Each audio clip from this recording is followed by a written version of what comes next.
السلام علیکم ورحمۃ اللہ وبرکاتہ۔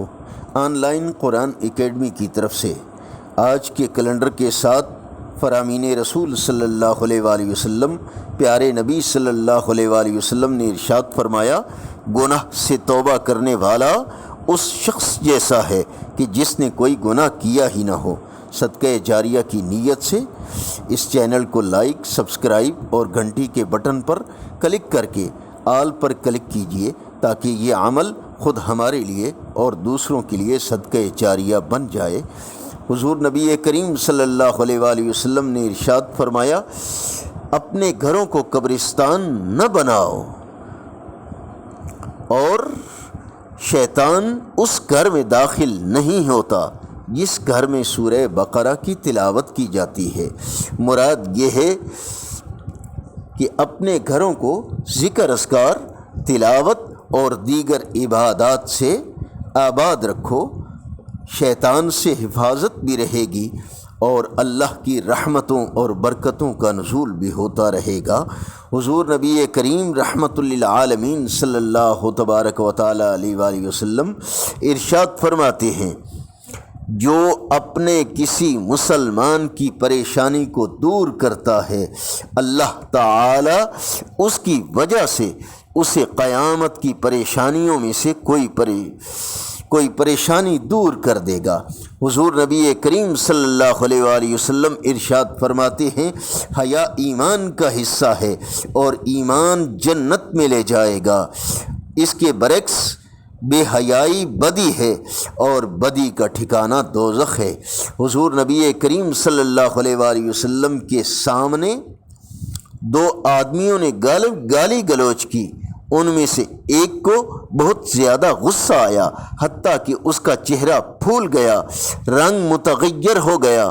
اس وقت پیارے نبی صلی اللہ علیہ وآلہ وسلم نے ارشاد فرمایا، میں ایک ایسا کلمہ جانتا ہوں، اگر یہ شخص یہ کلمہ کہہ لے تو اس کا غصہ جاتا رہے گا۔ آپ نے فرمایا، کسی کو غصہ آ جائے تو وہ اعوذ باللہ من الشیطان الرجیم کہے، اس سے اس کا غصہ ختم ہو جائے گا۔ صدقہ اپنے غصے کو کنٹرول کیجئے اور حسن اخلاق کو اپنائیے، اپنے آپ کو کامل مسلمان اور ثابت کیجئے کہ میں حضور نبی کریم صلی اللہ علیہ وآلہ وسلم کا امتی ہوں۔ جس پیارے نبی صلی اللہ علیہ وآلہ وسلم کا ارشاد ہے کہ موجود اور آنے والی ہر قسم کی مصیبت میں دعا فائدہ دیتی ہے، لہٰذا دعا کو لازم پکڑو۔ مطلب یہ کہ کثرت سے دعائیں مانگتے رہو۔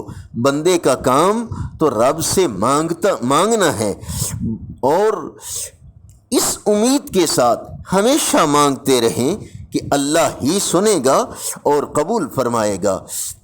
حضور نبی کریم صلی اللہ علیہ وآلہ وسلم نے حضرت یونس علیہ السلام کی وہ دعا جو آپ نے مچھلی کے پیٹ میں مانگی تھی، وہ دعا یہ تھی، لا الہ الا انت سبحانک انی کنت من الظالمین، آپ کے سوا کوئی معبود برحق نہیں، آپ پاک ہیں، بے شک میں ہی ظالم و خطا کار ہوں۔